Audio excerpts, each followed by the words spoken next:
Okay just except this, Thanos सबसे powerful villain तो नहीं है, भले ही गॉन्टलेट रखता हो, मगर फिर भी हम उसके एक्शंस की वजह से हम उसे ग्रेट सुपर विलन्स की लिस्ट में शामिल तो कर सकते हैं, मगर सबसे बेस्ट है ये नहीं हो सकता।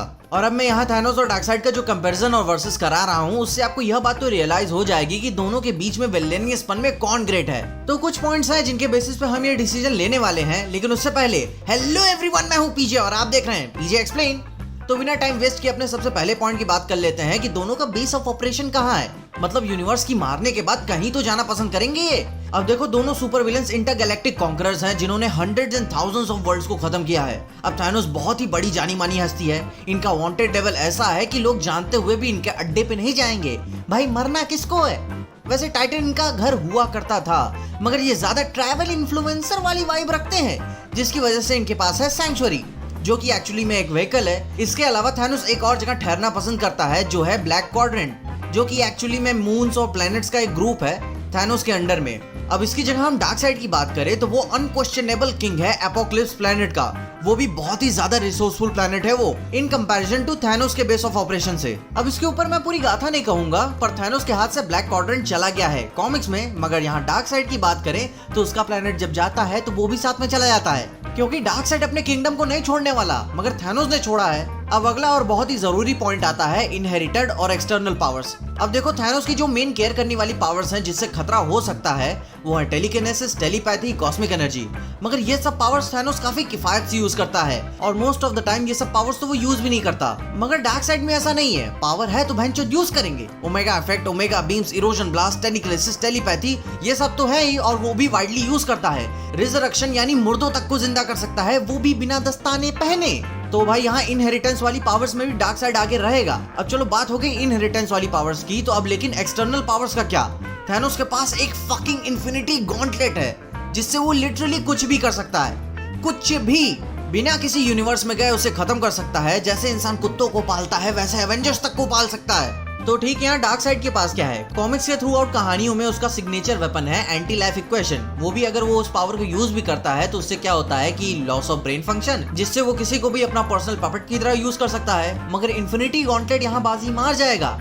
इन्फिनिटी गॉन्टलेट की पावर्स के सामने एंटी लाइफ इक्वेशन अगर झांट बराबर भी आ जाए तो बहुत बड़ी बात होगी। तो मेन एक्सटर्नल पावर्स की बाजी तो यहाँ अपने थैनोस ज्यादा ही जीतेंगे, बिना किसी मोह माया के। अब यहाँ अपने अगले पॉइंट की बात करें तो आता है स्ट्रेंथ और ड्यूरेबिलिटी। अब भाई थैनोस भी काफी स्ट्रॉन्ग है, हल्क को पेल के बैनर कर दिया, थॉर को ऐसे ठेला कि मानो उसके रोज का काम हो, ब्लैक बोल्ट की चीख तक को झेल गया, अपनी छाती चौड़ी करके फीनिक्स फोर्स के सामने खड़ा रहा। तो ठीक, यहाँ बात रही डार्कसाइड की। अब इसकी स्ट्रेंथ किसी सुपर ह्यूमन की तरह नहीं है, वो गॉड लेवल की स्ट्रेंथ रखता है, तभी न इसने ज़्यूस को पेला था।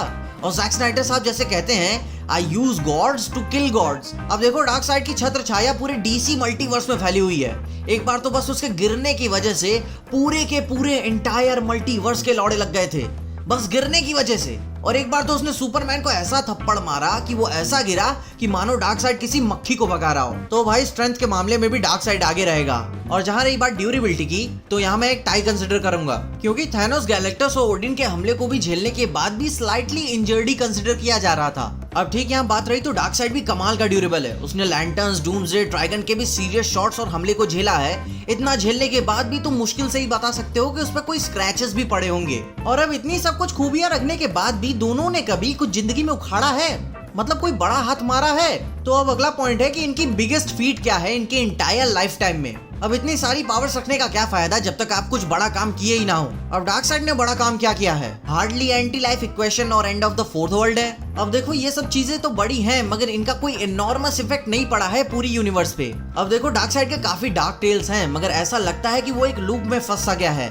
अब यहाँ बात तो ये मैं दावे के साथ कह सकता हूँ कि भले ही उसने हजारों लड़ाइयाँ जीती होंगी, मगर जितनी लड़ाइयाँ वो अब तक जस्टिस लीग से हार चुका है, उसने तो कभी नहीं हारी होंगी। अब भाई ये बात फैक्ट है, इनकी यूनिवर्सल सबसे बड़ी लड़ाई किससे होती है, जो मैटर करने वाली बात है, जस्टिस लीग से। अब यहाँ बात रही बिगेस्ट फीट की, तो थैनोस ही जीतेगा, क्योंकि उसने यहाँ बहुत ही लंबा हाथ मारा है। बस एक स्नैप से उसने थ्रू आउट यूनिवर्स की जानों को आधा कर दिया। सोच भी सकते हो कितना बड़ा नंबर हो सकता है, ट्रिलियन, क्वाड्रिलियन या तो क्विंटिलियन तक हिसाब जा सकता है।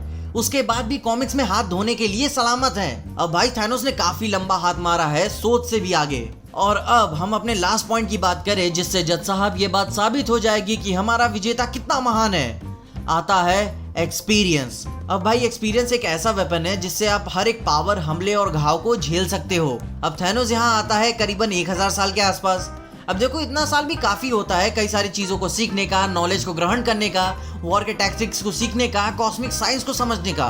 डेडिकेशन हो तो वो सब पॉसिबल है और थैनोस के पास ये सब बहुत है। मगर अब डार्क साइड के सामने ये उम्र तो कुछ सी नहीं लगती। अब भाई डार्क साइड 2.5 लाख साल से लेकर अब बिलियन ईयर ओल्ड तक कंसिडर किया जाता है। अब इतना समय काफी होता है ना चाहते हुए भी कई सारी चीजों को सीखने का। जबरदस्ती भी चीजों को सीखोगे तो तुम्हारे पास बहुत चीज सीखने को होगी। अगर अब तुम बेमन से भी चीजों को सीख रहे हो तो भी डार्क साइड के पास थैनोस से ज्यादा एक्सपीरियंस है। उसने जंग का हर एक पहलू देखा है, अच्छी साइड से लेकर बुरी साइड तक, डिजर्विंग से लेकर अनडिजर्विंग तक, गॉड्स के पैदा होने से लेकर उनके मरने तक। उसने सब देखा, झेला, महसूस किया, खोया और पाया है। कैसे दुश्मनों के पास बिना जाए उन्हें इन्फिल्ट्रेट करें, सब उसको पता है। तो भाई अब तस्वीर तो साफ हो ही चुकी है, डार्क साइड के सामने मार्वल का थैनोस नहीं जीत पाएगा।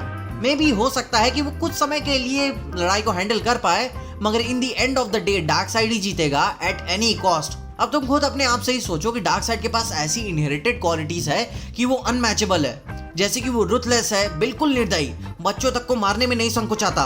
पावर और इन्फ्लुएंस में इतनी महारत हासिल है उसको कि थैनोस को उसके इन्फिनिटी गॉन्टलेट के साथ भी हरा सकता है। अब हाँ, जानता हूँ यह बात कुछ लोगों की हिचकी होगी। अब भाई डार्क साइड की खाली बीम्स अक्रॉस गैलेक्सीज तक ट्रैवल कर सकती हैं। उसको किसी गॉन्टलेट की जरूरत नहीं है इंटर डायमेंशनल ट्रैवल करने के लिए। ये सारी पावर्स उसमें इनहेरिटेड है। थैनोस को भी ये सारी पावर्स पाने के लिए कोई मैगगिफिन जैसी चीज चाहिए, डार्क साइड को नहीं। अब देखो यह बात है, कोई भी 100% खुश नहीं हो सकता। अब देखो कॉमिक्स में बकचोदी तो होती रहती है।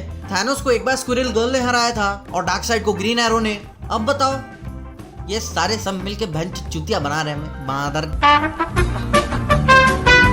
तो कैसी लगी आपको ये वीडियो के शुरू से ही आपको थोड़ा सेंस हो ही गया होगा कि कौन जीतने वाला है।